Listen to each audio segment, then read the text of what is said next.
कल्ब अच्छी पार आहे सजन जो मिलाद बेड़ा कल्ब अच्छी पार घट राजा साहब बेड़ा कल्ब अच्छी पार बेड़ा कल्ब अच्छी पार बेड़ा कल्ब अच्छी पार फिर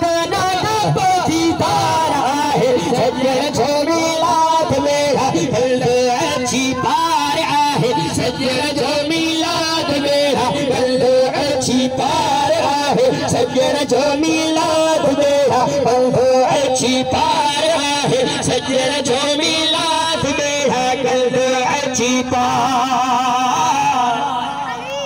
आशिक तो फरमाए सोने पांचवारो यार इंतु अंगण ते सरकार सोने पांचवारो यार इंतु अंगण ते सरदार सोने पांचवारो यार इंतु अंगण ते सरदार सोने पांचवारो यार इंतु अंगण ते सरदार इंतु अंगण ते सरदार इंतु अंगण ते सरदार इंतु अंगण ते सरदार कुल्ले नबीन जो सरदार आहे सजन जो मिलाद बेड़ा कल्ब अच्छी पार आहे सजन जो मिलाद बेड़ा कल्ब अच्छी पार ओ मुवियारा दोस्त थोलो हिना आशिक जो भरत किए तो महबूब जे इश्क में पंजे जिस्म के हलाए हा हा हा आहे सजन जो मिलाद बेड़ा कल्ब अच्छी पार आहे सजन जो मिलाद बेड़ा कल्ब अच्छी पार आहे आका जो मिलाद बेड़ा कल्ब अच्छी पार आहे अरबी जो मिलाद बेड़ा कल्ब अच्छी पार घबरा जाना हिना तुम महबूबन जो करम थे इंशाल्लाह महबूबन जो करम थी दोराने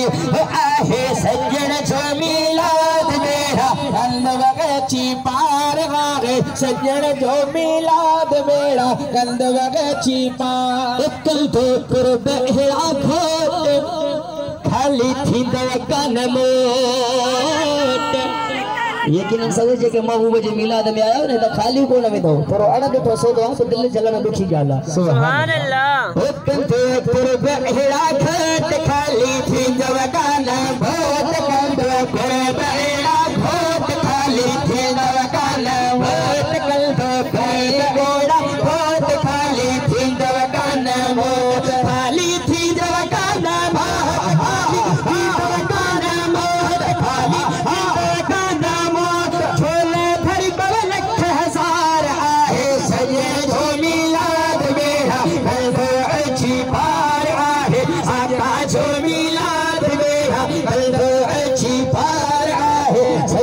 जो मिलाद बेड़ा कल्ब अच्छी पार आहे सजन जो मिलाद बेड़ा कल्ब अच्छी पार सुह सुह जो सरवार कया खड़ी मवथा नचे सुभान अल्लाह मौला को जो मैयत का मथे करे सुभान अल्लाह चाहे एक बेरो तो मदीनो में जो हक्का सुभान अल्लाह सुभान अल्लाह मथे के जाए करो अन्या से दस्तगिर जी अली जी मन का बदल रे अल्लाह अली जो नारो लगने तो खबर पहुंचे तो केड़े कुंड में आशिक रावे